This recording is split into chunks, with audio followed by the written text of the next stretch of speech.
Galatians chapter 6, verses 1 to 2. Ang sabi po ng salita ng Diyos, mga kapatid, kung ang sino man ay masumpungan sa anumang pagsuway, kayong mga sa Espiritu ay inyong papanumbalikin ang gayon sa Espiritu ng kahinhinan. Na iyong pagwariin ng iyong sarili, baka naman ikaw ay matukso. Mangagdalahan kayo ng mga pasanin ng isa't isa, at tuparin ninyong gayon ang kautusan ni Kristo. Mga minamahal, ito po ang banal at hindi nagkakamaling salita ng ating Panginoon. Biblical church discipline.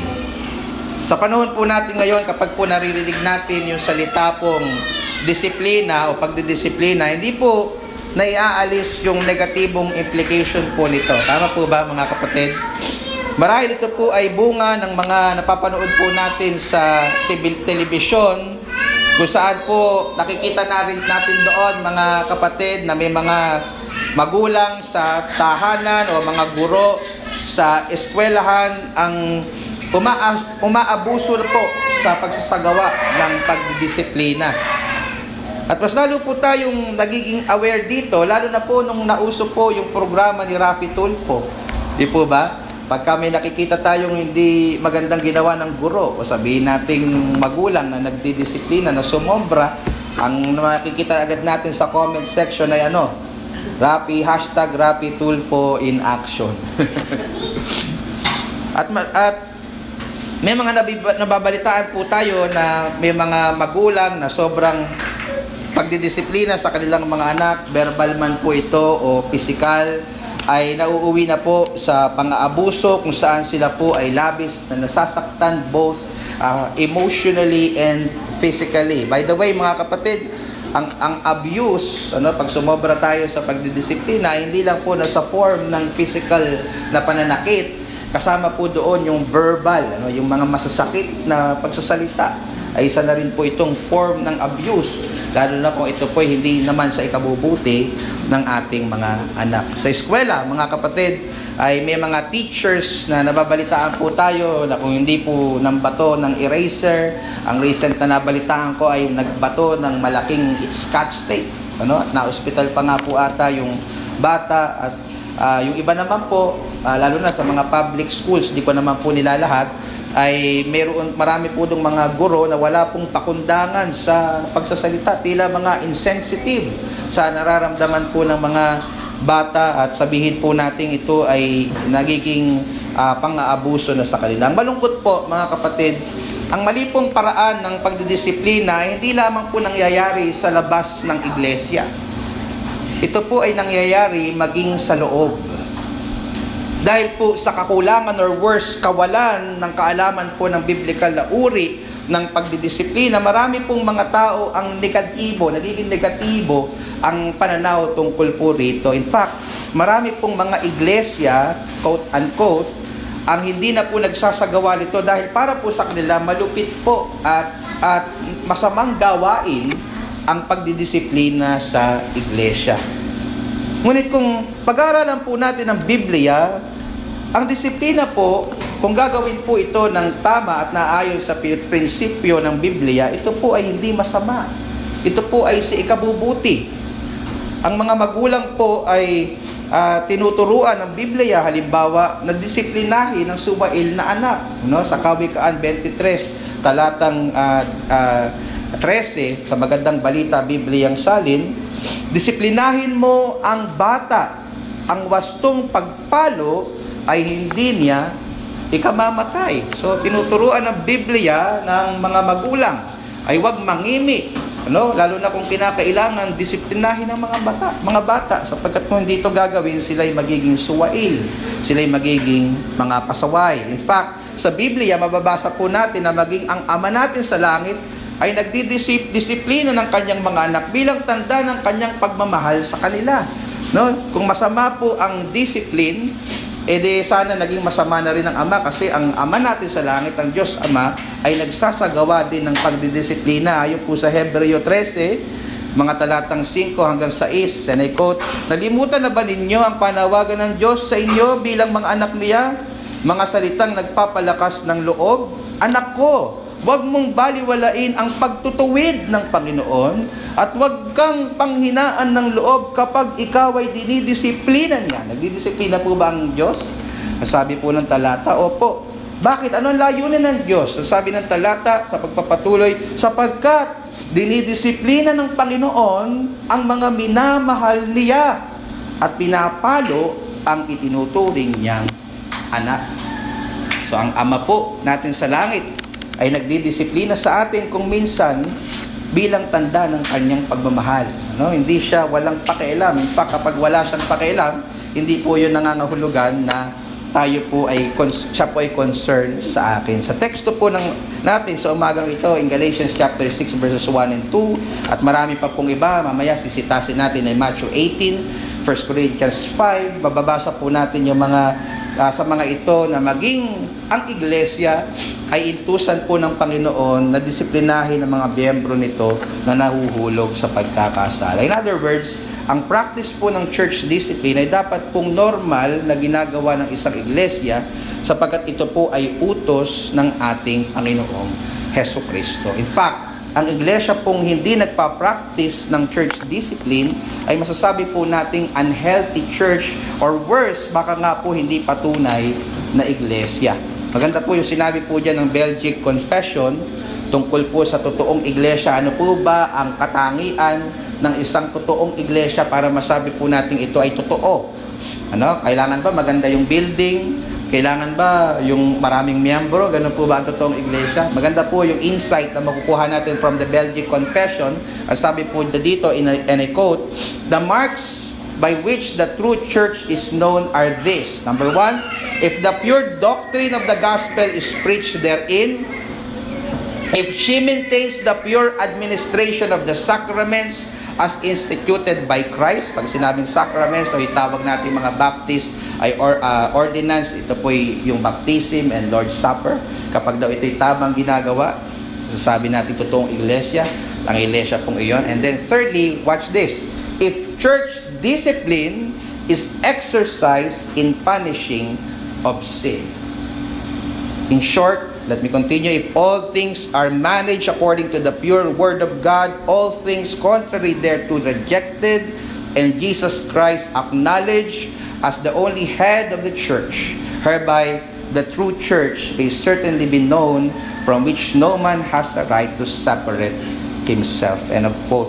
So in other words, kapag daw po ang church na kinabibilangan nyo ay nagtuturo ng biblical gospel at nagpa-practice ng biblical sacraments or ordinance or discipline, yan daw po ay tunay na iglesia. So no matter kung ano yung size niya, no matter kung nagre-rent lang sila, for as long that this three ay nakikita ninyo, you are in a true church.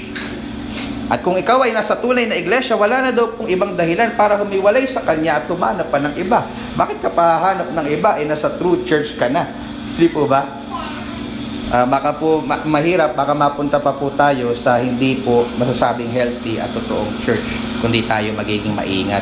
Now, ano po ba ang ibig sabihin ng church discipline na kanina pa po natin pinag-uusapan o kanina po natin binabanggit?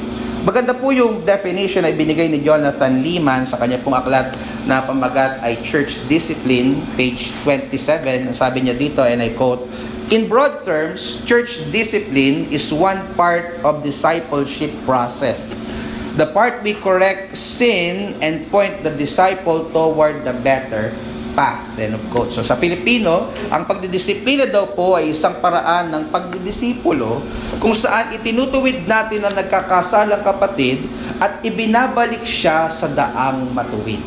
Basically, in a nutshell, yun po ang ibig sabihin lang po ng church discipline. Baka kasi iniisip nyo, ano ba gagawin po natin dyan? Papaluin po ba natin? Hihiyain po ba natin? Ano pa yung sabihin po? Hindi po. Itutuwid po natin para po ibalik sila sa daang matuwid. In this definition, mga kapatid, makikita natin, if you will just observe, na hindi po negatibo ang pagdidisiplina sa Biblia. Positibo po ito, at para po ito sa ikabubuti ng mga kapatid. In fact, Ganyan po ang makikita nating itinuturo ng Biblia sa layunin ng pagdidisiplina na makikita po natin sa talatang ating pinag-aaralan ngayong umaga. Sa mga talata po ito, mababasa po natin yung mga pagtuturo ni Apostol Pablo kung sino ba ang dapat disiplinahin at sino ba yung dapat magdisiplina, paano ba dapat magdisiplina at bakit ba dapat magdisiplina. Yun yung mga katanungan makikita ninyo o masasagot ng mga talatang ating pinag-aaralan. So sa pag-aaral po natin sa mga talatang ito, gusto ko pong matutunan po ninyo ang biblical na pagdidisiplina ay isa sa mga paraan ng iglesia upang ipakita ang pagmamahal at pagmamalasakit nito sa mga nagkakasalang kapatid. Ulitin ko po yung main truth na gusto ko pong iwan sa bawat isa sa atin. Ang biblical na pagdidisiplina, ulitin ko, biblical, kasi mga unbiblical nakasasama. No? Ito ay biblical na pagdidisiplina ay isa sa mga paraan ng iglesia upang ipakita ang pagmamahal at pagmamalasakit nito sa mga nagkakasalang kapatid. So dalawang talata po na pinag-aaralan po natin ngayon. Meron po akong 6 na observations na gusto ko pong makita po ninyo tungkol po sa usapin ng pagdidisiplina sa iglesia. So yung una, gusto ko pong makita ninyo dito yung dapat disiplinahin. No? Ang dapat disiplinahin. Nandun yan sa verse 1. Nandun din, makikita nyo rin sa verse 1 yung dapat dumisiplina. No? Pangatlo, yung layunin ng pagdidisiplina. Pang-apat, ang tamang ugali sa pagdidisiplina. Pang-5, ang babala sa dumidisiplina. At pang-6, ang motibasyon sa pagdidisiplina. Nandun po yan sa verse 2. So kung nabilisan ko yung masyado, hindi nyo po nakakuha, huwag kayong mag-alala, isa-isahin po natin yan, mabagal na pag-aaralan dito po sa ating pangangaral. So isa-isahin po natin pag-aaralan mga kapatid. Una po ay ang dapat disiplinahin. Ang dapat disiplinahin. Sino po ba ang dapat disiplinahin ng iglesia ayon po sa talatang ating pinag-aaralan ngayon? Ang sabi po sa verse 1, yaong mga kapatid na nasusumpungan sa pagsuway o pagkakasala. Nakita niyo po ba yung salitang pagsuway sa talatang 1? Ito po ay galing sa salitang Griego na ang kasing katumbas ay paraptona, literally ang ibig sabihin po noon ay namali ng daan o nalihis ng landas. Yun po ang ibig sabihin ng pagsuway. So ethically speaking, sila po yung mga kapatid natin sa church na nalihis ng landas sa pagsunod sa kalooban ng Panginoon. Kung ang daan po ng Panginoon ay matuwid, sila po yung mga kapatid natin na nalihis ng landas at nahulog sa kalikuan. Yung salita pong masumpungan dito in verse 1 sa English Standard Version ay may kasing kahulugan po na caught o nahuli. So meaning it's either tayo yung nakahuli sa kanila sa pagkakasala o sila mismo ang nahuli ng kasalanan. So hindi po klaro kung ano po yung meaning niya, pero yan po yung 2 possible meanings ng word na caught o nasumpungan sa pagsuway. So ano man po yung kahulugan nito, isa po yung klaro dito mga kapatid. Sila po ay sigurado at nakita o nasumpungan nating nagkakasala o nalihis ng landas. Ulitin ko po, sigurado at nakita natin, napatunayan natin. Ibig sabihin nun, mga kapatid, hindi lang po natin dinidisiplina yung mga kapatid na pinaghihinalaan lang po natin. O kaya kinukutuban lang po nating nagkakasala. Halimbawa, mayroong isang kapatid na nakita mo na hinala ko, sinisiraan mo ako o kutob ko parang sinisiraan mo, hindi po pwede disiplinahin yon kasi hinala mo lang yon, kutob mo lang yon. Kailangan klaro, meron kang ebidensya na totoo na ang kapatid na ito ay nagkakasala sa Panginoon. Kailangan may malinaw tayo na ebidensya at hindi basta kuro-kuro lang o chismis lang yung ating nakalap na katotohanan o ebidensya. So kapag po napatunayan natin sa sarili natin na sila talaga ay namumuhay sa kasalanan, ang mga kapatid na ito ay kinakailangan pong madisiplina ng iglesia. So yun po ang atin pong sagot. So sino po ba ang dapat disiplinahin? Sila po yung mga kapatid na nahulog sa pagkakasala at nagpapatuloy sa pagkakasala. So ang tanong ngayon mga kapatid, sino po ba ang dapat gumawa nun? Sino po ba yung dapat gumawa ng church discipline sa mga kapatid ito? At ito po yung pag-aaralan natin sa pangalawa nating punto, namely, ang dapat dumisiplina. Yun yung second point, ang dapat dumisiplina. So sa umpisa po ng verse 1, makikita po natin ng malinaw kung sino po dito ang kinakausap o inaatasan ni Apostol Pablo, kung sino po ba ang dapat magsagawa ng church discipline. Ang sabi po sa verse 1, ito po ay atas na ibinigay kanino? Sa mga kapatid. Nakita niyo po yan sa verse 1, mga kapatid, ang kinakausap niya, hindi pastor, mga kapatid sa iglesia. At alam niyo po yung salita po diyang mga kapatid, sa Greek po ay adelphos, ay binanggit ay 11 times na banggit sa buong book ng Galatians. 10 po out of 11 ay pumapatungkol sa mga mananampalataya. Yung isa po doon ay pumapatungkol sa kapatid ni Jesus Christ na si James. So nasabi po natin na yung mga kapatid po dito na ina-address ni Apostol Pablo ay pumapatungkol po sa mga mananampalataya o buong iglesia, sapagkat in verse 1, dinescribe po niya kung sino yung mga kapatid po na ito. Sino po ba sila? Sabi sa verse 1, sila daw po ay sa Espiritu. Napansin niyo po ba yun sa talata? Ulitin natin yung verse 1. Sabi, mga kapatid, kung ang sino man ay nasumpungan sa anumang pagsuway, kayong mga sa Espiritu ay inyong panumbalikin ang gayon sa Espiritu ng kahinhinan. So may mga komentaryo po sa talatang ito na ang ina-address daw po dito ni Apostol Pablo di umano ay yung mga malalago na daw, mga spiritual na daw po sa pananampalataya, which is possible, mga kapatid. So sila daw po yung dapat magdisiplina sa mga kapatid na nagkakasala. But I think, mga kapatid, hindi lamang po ito pumapatungkol sa mga spiritual o malalago na sa pananampalataya. Ito po, generally speaking, ay pumapatungkol sa lahat ng mga mananampalataya sa iglesia na pinananahanan ng banal na Espiritu. I think yung phrase na sa Espiritu dito in verse 1 ay hindi po pumapatungkol sa pagiging spiritually mature sa faith. Ito po ay pumapatungkol sa mga taong pinangungunahan ng Espiritu ng Diyos, in contrast sa mga taong pinangungunahan ng laman. Ito po yung mga taong naglalagay o nagtataglay rather ng bunga ng Espiritu na binabanggit sa context in chapter 5 verses 22 to 23, in contrast sa mga taong namumuhay sa laman in chapter 5 verses 19 to 21. At yung mga nagtataglay po ng bunga ng Espiritu ay hindi lamang po mga mature na mananampalataya.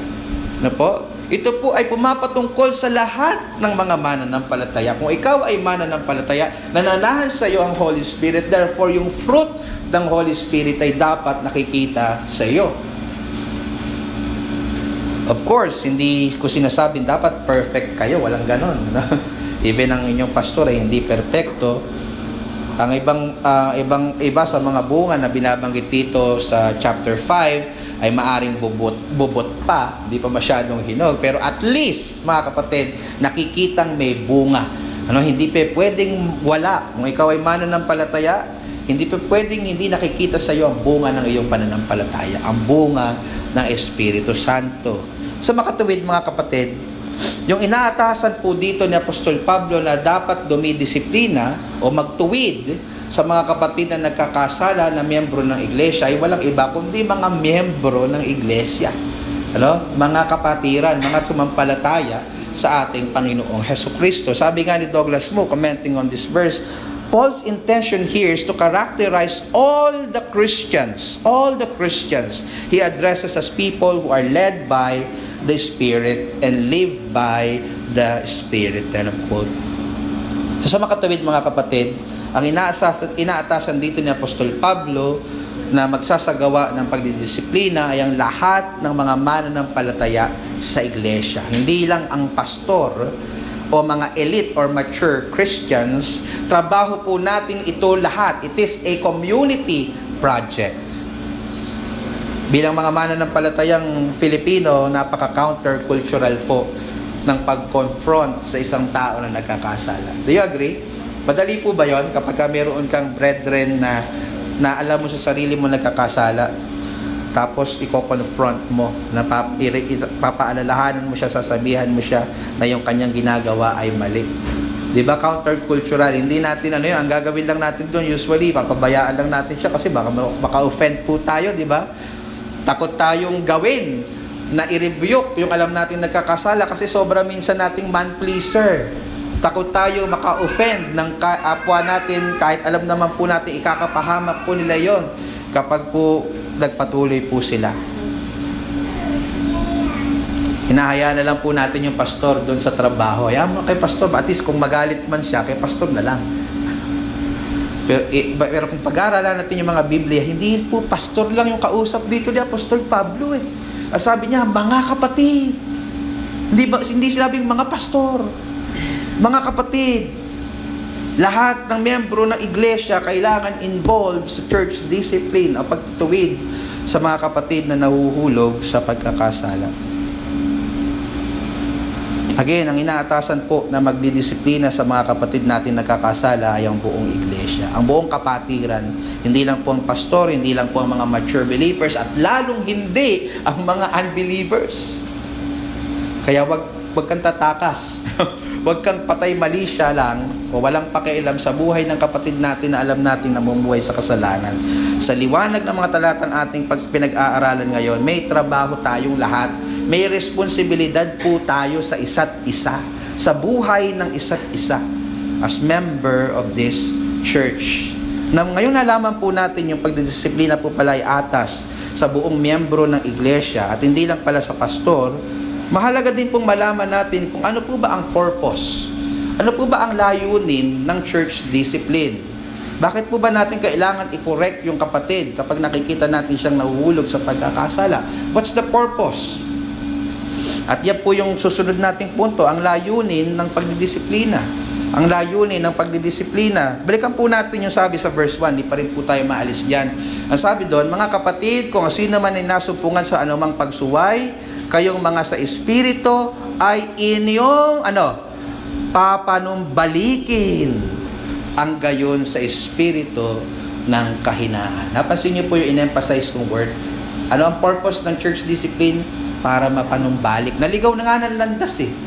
Ang layunin kaya natin gustong i-discipline, mapanumbalik sila sa tamang daan. Please note mga kapatid, ang layunin po ng pagdidisiplina, again, mapanumbalik, sa English ay restore ang ating mga kapatid na nahuhulog sa pagkakasala. Hindi po para patalsikin sila. Ano? Minsan kasi napakadali sa atin yun eh. Pugutulo agad. Hindi po yan ang main purpose. Ang purpose po ay panumbalikin, i-restore. Kung naligaw sila ng landas ang trabaho po natin ay maibalik sila sa daang matuwid. Sa daang ayon sa kalooban po ng Panginoon. At kung hindi po ganito ang goal ng ating pagdidisiplina sa ating mga kapatid, hindi po natin nasasabing biblical ang ating paraan ng pagdidisiplina. Kung ang pagdidisiplina natin ay gusto mo lang patalsikin sila, gusto mo lang gawan sila ng masama dahil naiinis kayo sa kanila, hindi po biblical. Ang biblical ay para matulungan silang makabalik sa Panginoon, para matulungan silang sa daang matuwid. Yung salita pong panumbalikin dito sa verse 1, sa galing po yan sa salitang Griego na katartidso, na ang ibig sabihin po nun, alam niyo mga kapatid, to mend or to repair. Yun po yung ibig sabihin ng panumbalikin, to mend or to repair. So ito po yung salitang ginagamit kapag kami nasirang lambat, nabutas, tapos tatahiin mo, to mend.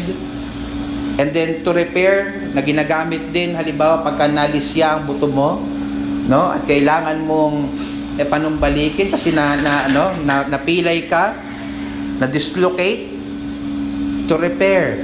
Sa mga kapatid, ang goal ng church discipline ay hindi po para wasakin pang lalo yung lambat at pilayin palalo ang pilay na buto. Ang purpose po ay para i-repair, para ayusin. Dapat mo ganito yung spirit na naghahari sa atin mga kapatid every time we discipline a church member. Hindi tayo natutuwa at sinasabing buti nga sa kanila. At ang dapat po ay nalulungkot tayo kasama nila at dahil diyan tutulungan po natin itong mga kapatid na ito na talikuran ng kanilang mga kasalanan at mapanumbalik po sila sa Panginoon.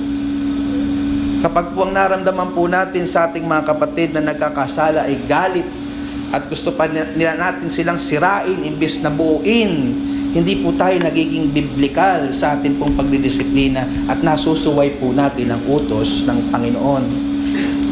Ulitin ko mga minamahal na kapatid, restoration ang goal ng church discipline, hindi execution. Maganda pong mag-pause po tayo sandali. Ganito po ba ang diwa na naghahari sa ating mga puso every time na mayroong dinidisiplina o madidisiplina ng mga kapatid? Nararanasan kaya nila mula sa atin yung ating pagmamalasakit, yung ating pagnanasa na sila'y manumbalik sa daang matuwid? Nararamdaman kaya nila yon mga kapatid? Nayakap nyo man lang po ba sila? O kaya naman po natabik ang kanilang mga balikat na sinabi ng mata sa kanila, kapatid, kasama mo kami sa labang ito. Hindi mo kami kalaban. Kami ay para sa iyo at hindi laban sa iyo. Oo, malungkot kami. Oo, dismayado kami. Nahulog kayo sa tukso. Pero hindi ibig sabihin nun, nagbabago ang aming pag-ibig sa inyo. Dahil kapatid namin kayo, pamilya namin kayo. Hindi po ba mga kapatid, pamilya tayo sa iglesia? Kaya nga po, brothers and sisters ang ating tawagan sa isa't isa. Ano po yung pangalan lang? Di ba pamilya tayo kasi iisa yung ating Ama, ang Diyos Ama. Sa pamilya niyo po ba, kapag po may isang nagkamali o nagkasala, pinapalayas niyo agad at tinatakbuhin? Hindi na kita anak ha? No? Nagkamaling minsan, ganun na po ba attitude natin? Di po ba hindi? Palaging bukas yung kamay natin? Na paulit-ulit natin siyang niyayakap gaya ng ama sa alibughang anak? Nung siya'y nagsisi at nanunumbalik, bukas kamay ng ama na tinanggap ang kanyang alibughang anak kahit amoy pupo pa siya kasi nakikain siya sa pagkain ng baboy. Sumisimbolo sa pagkakasala. Alam nyo, sa pagka tayo namumuhay sa kasalanan, para tayong kumakain sa kaning baboy. Pero ang maganda mga kapatid, kapag tayo nagsisi, na-realize natin yung ating pagkakamali, nung balik tayo sa Ama, nung may tunay na basag na puso, handa po siya tayong tanggapin. Ganun po napakabiyaya ang ating Diyos.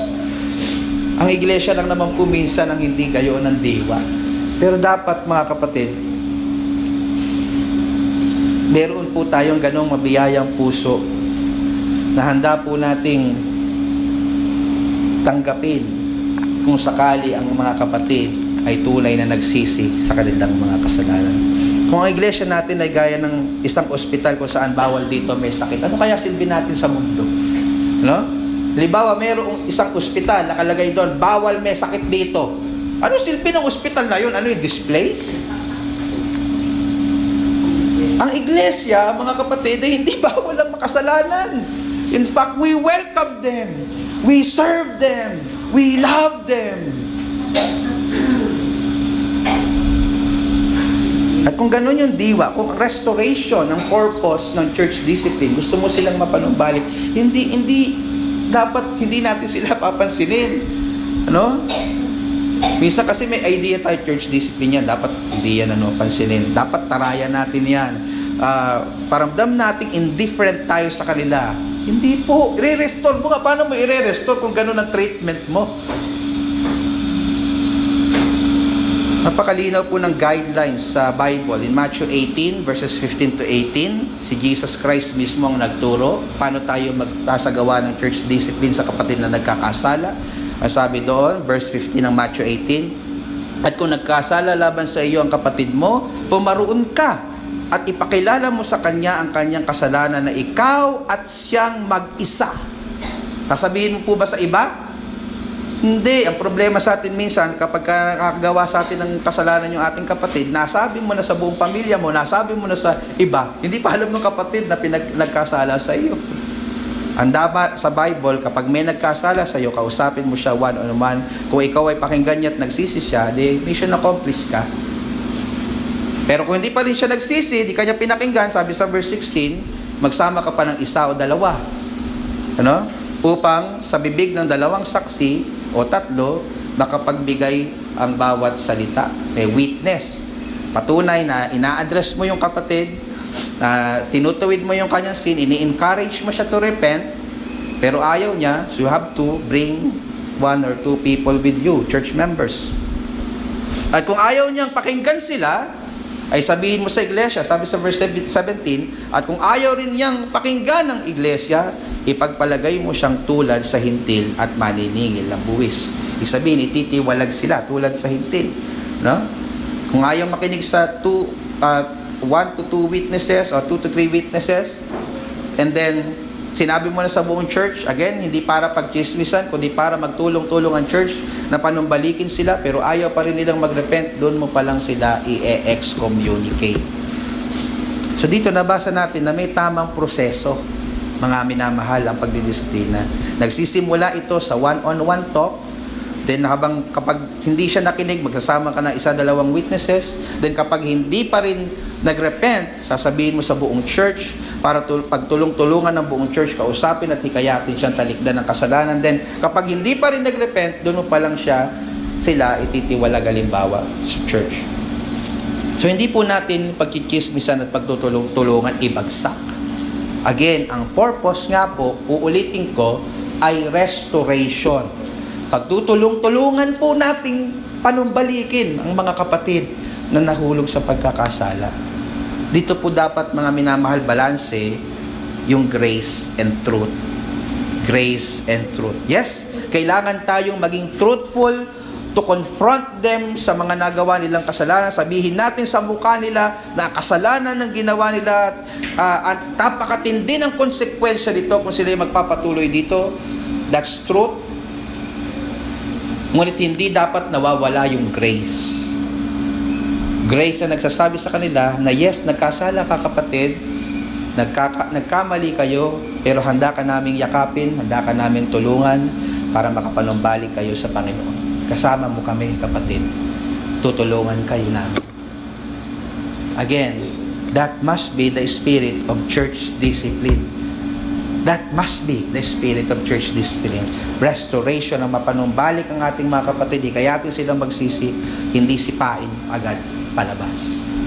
In fact, pati yung pagsipa nga po, or excommunication, alam niyo purpose nun, hindi para patalsikin sila. Ang purpose pa rin nun ay para panumbalikin sila. Paano po, pastor, sinipa nga, paano pa panumbalikin? Tine-excommunicate mo sila, tinatanggal niyo sila sa membership para ma-realize nila yung sinanagawa nila, at pag na-realize nila yon, babalik sila na may basag na puso at nagsisisi. Sabi po ni Apostol Pablo sa dapat gawin sa kapatid sa iglesia sa Corinto na nahulog po sa kasalanan ng sexual immorality, 1 Corinthians po 4-5, nandiyan po yan. Sa pangalan ng ating Panginoon, sabi dito, Panginoong Jesus, ng mga katipon kayo at aking espiritu na taglay ang kapangyarihan ng ating Panginoong Jesus, upang ang ganyan ay ibigay kay Satanas sa ikawawasak ng kanyang laman, yung tinatawag na excommunication, upang ang espiritu ay maligtas sa araw ng Panginoong Jesus.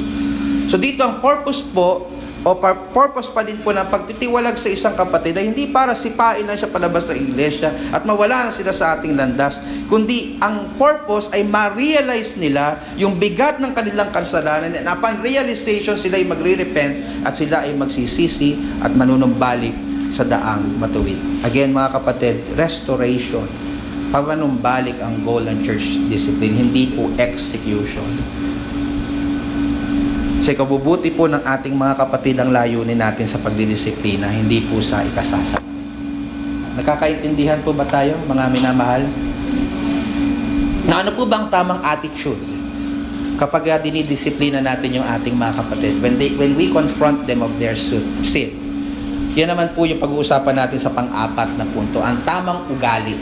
Ang tamang ugali sa pagdidisiplina. Tingnan niyo po again yung verse 1. Mga kapatid, kung ang sino man ay nasumpungan sa anumang pagsuway, kayong mga sa espiritu, ay inyong panumbalikin ang gayon sa panong paraan?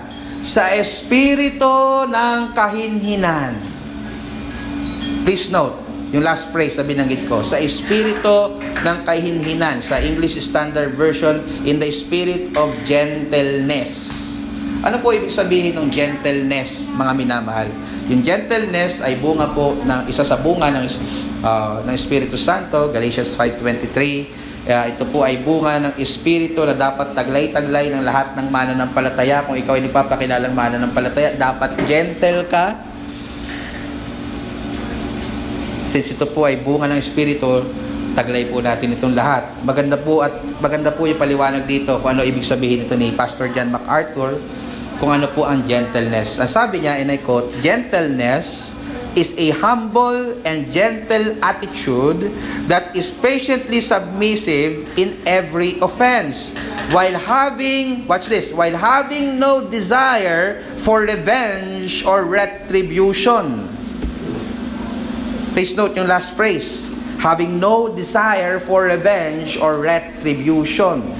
Ibig sabihin, if gentle ka, you desire no harm para sa kapatid mo na dinidisiplina mo. Ang nais mo ay para sa ikabubuti niya. Again, restoration nga po, mga kapatid. Sabi po ni Pastor John MacArthur about the meaning of gentleness sa pagpapatuloy, in the New Testament, it is used to describe three attitudes.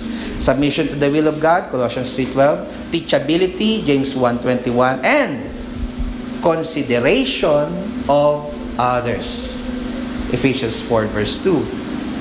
Sapatin niyo po yung, lalo na yung last phrase, consideration of others. In other words, being gentle is being considerate of the weaknesses of others. Kung gentle ka, considerate ka sa mga kahinaan ng iba. Do you agree? Ibig sabihin, mga kapatid, kapag nagdidisiplina tayo or kino-confront natin ang nagkakasalang kapatid, dapat ine-exercise natin yung ganitong attitude. Hindi ka nag-a-attitude. Ine-exercise mo yung gentleness. Na hinabaan natin ang pag-unawa at pasensya natin sa kanila. Dahil gaya nila, marami din naman pong pagkakataon, if we will just be honest to ourselves, na tayo rin sa sarili natin ay nauhulog sa pagkakasala. Pero sa kabila ng ating maraming sablay sa buhay at paulit-ulit na nagagawang pagkakamali at pagkakasala sa Panginoon, ang Diyos ay napaka-maunawain at napaka-gentle sa atin. Hindi po ba? Diyan po nagkakaiba ang mature at immature Christian. Malago at hindi malagong Kristiyano. Ang tendency po ng immature Christian o hindi malagong Kristiyano ay masyado siyang maging malupit, maging harsh sa mga kapatid niya nagkakasala dahil bulag siya sa sarili niyang karumihan. No? Ang immature Christian, hindi niya nakikita yung totoong sarili niya. Mas nakikita niya yung mali ng iba kaysa yung sarili niya. Immature. Ang ugali naman ng mature Christian, yung malago, ay nagiging gracious siya at gentle siya sa mga kapatid niya nagkakasala dahil kitang-kita niya sa sarili niya kung gaano siya makasalanan, pero sa kabila nito, paulit-ulit siyang niyayakap ng Diyos at tinatanggap ng Diyos. At dahil sa napakayamang biyaya at grasya na natatanggap niya palagi sa Diyos, every time na siya nagkakasala, it overflows, nag-uumapaw itong grace na ito at nagagawa niyang maging gracious and gentle sa iba. So, saan ka dun sa dalawa, kapatid? Immature o mature? Kapatid, what is your attitude in dealing with your sinning brethren? Irritable ka ba which reflects your immaturity?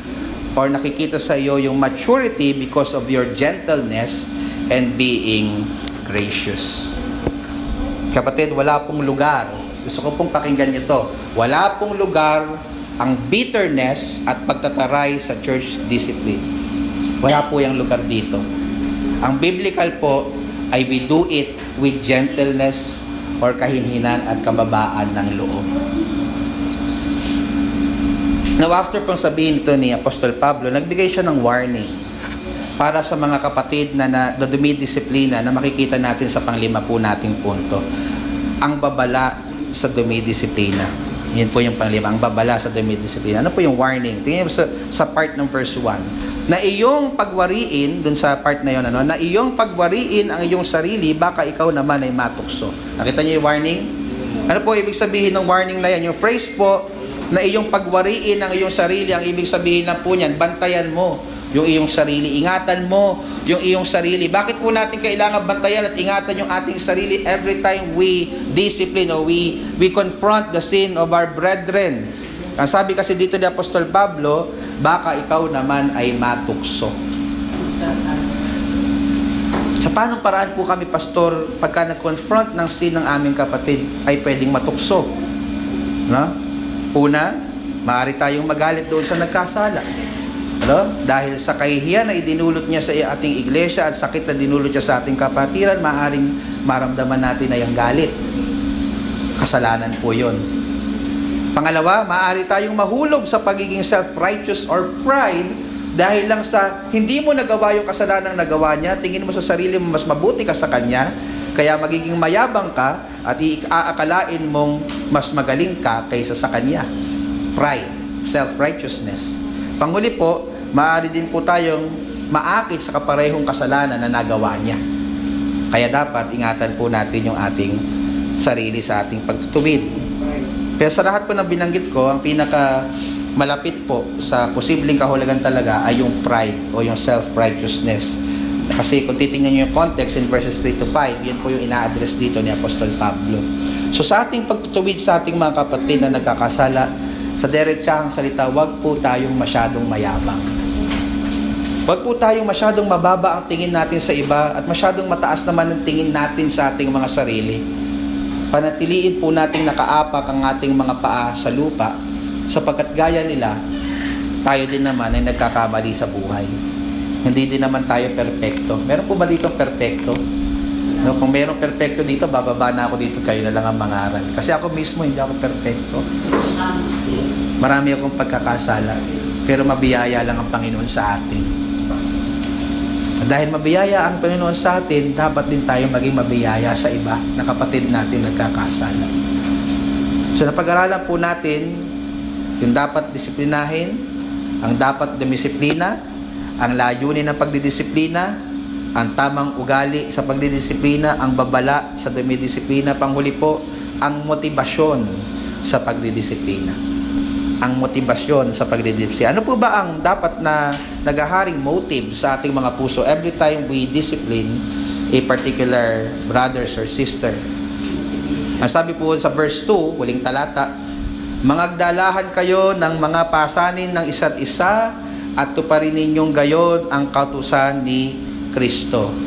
Sa English, bear one another's burdens and so fulfill the law of Christ. Generally speaking, yung pagdadalahan po ng pasanin ng isa't isa ay pumapatungkol po sa pakikiramay at pagtulong po sa pagbubuhat sa anumang pasanin ng ating mga kapatid. Maaaring yan po ay pinansyal, kalusugan, relational, at kasama na rin po dun yung kanina pa natin pinag-uusapan, spiritual.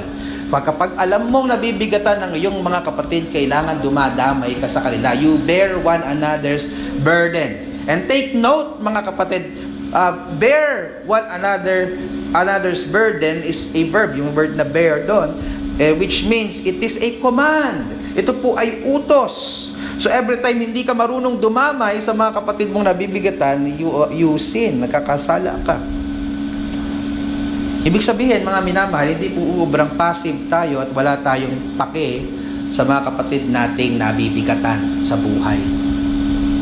Dapat po, we love them enough para damayan sila at tulungan sila sa kanilang pinagdadaanan. Kasama na po doon, mga kapatid, yung kanina pa natin pinag-uusapan, yung kasalanan na kanilang nagawa. Alam niyo, mga kapatid, ang kasalanan ay sisimula lang masaya. After nun, iiwan ka nung empty. And after nun, na maranasan mo yung emptiness, doon ka na magsisimulang ma-depress at doon ka na magsisimulang malungkot. So, kung alam nating mahirap ang kapatid nating nahuhulog sa kasalanan, nahihirapan siya, so kailangan damayan natin siya, tulungan po natin siya na makaalis po dito. Kapag daw po ginagawa natin iyon sa ating mga kapatid, natutupad po natin ang kautusan ni Kristo. Ano po yung ibig sabihin dito ng kautusan ni Kristo? Mga kapatid, ito po, ang kautusan ni Kristo ay ang kautusan ng pag-ibig.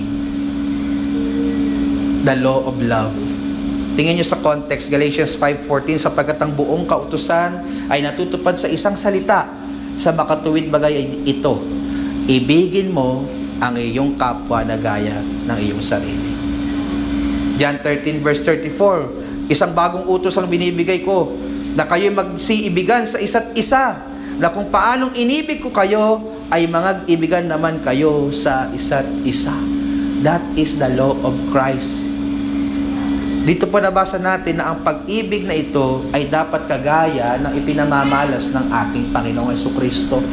Kung naranasan mo ang pag-ibig ni Kristo sa buhay mo, kailangan iparanas mo rin ito sa mga kapatid mo sa iglesia, maging sa mga kapatid mo na nahulog sa pagkakasala.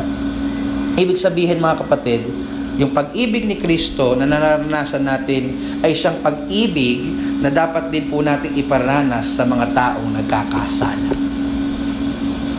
Kahit magawa po natin ang buong proseso ng pagdidisiplina na inilahad sa Matthew 18, kung hindi naman natin yung ginawa ng may pag-ibig sa ating mga puso, hindi pa rin po natin nasusunod ang utos ni Kristo.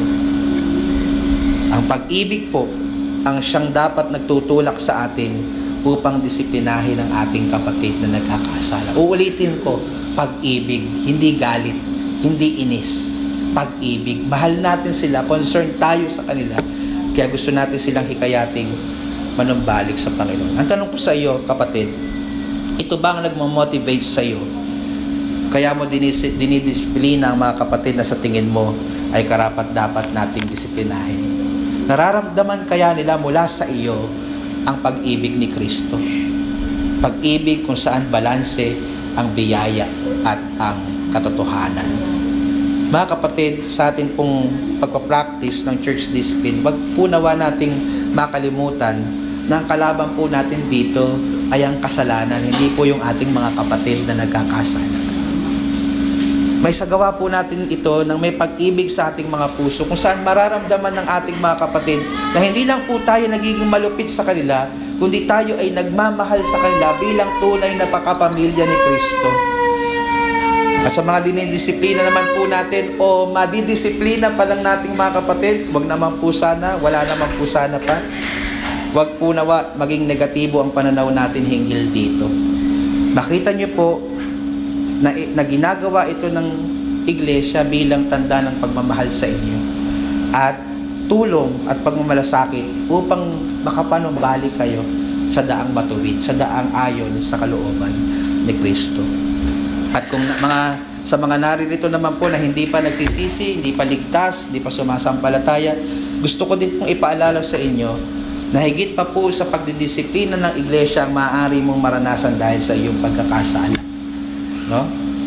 In fact, hindi ka namin pwedeng disiplinahin dahil hindi ka pa member ng church, for example. Pero, sisiguraduhin ko sa iyo na kung hindi ka magsisisi at sasampalataya kay Kristo, pagbabayaran mo ang bawat patak ng kasalanan na ginagawa mo sa mundong ito. No? Sa araw ng paghuhukom, sa araw ng kahatulan at sa araw ng puot ng Diyos, mararanasan mo ang bawat kabayaran ng iyong kasalanan. Pero may pag-asa ka pa. Hindi pa nangyayari ang oras na iyon. Ito yung panahon na hinihikayat ka ng salita ng Diyos na manumbalik kay Kristo, sumampalataya sa kanyang ginawa doon sa krus ng Kalbaryo at pagkabuhay muli, tumalikod ka sa iyong mga kasalanan at mararanasan mo yung napakayamang biyaya na pagliligtas ng Diyos sa buhay.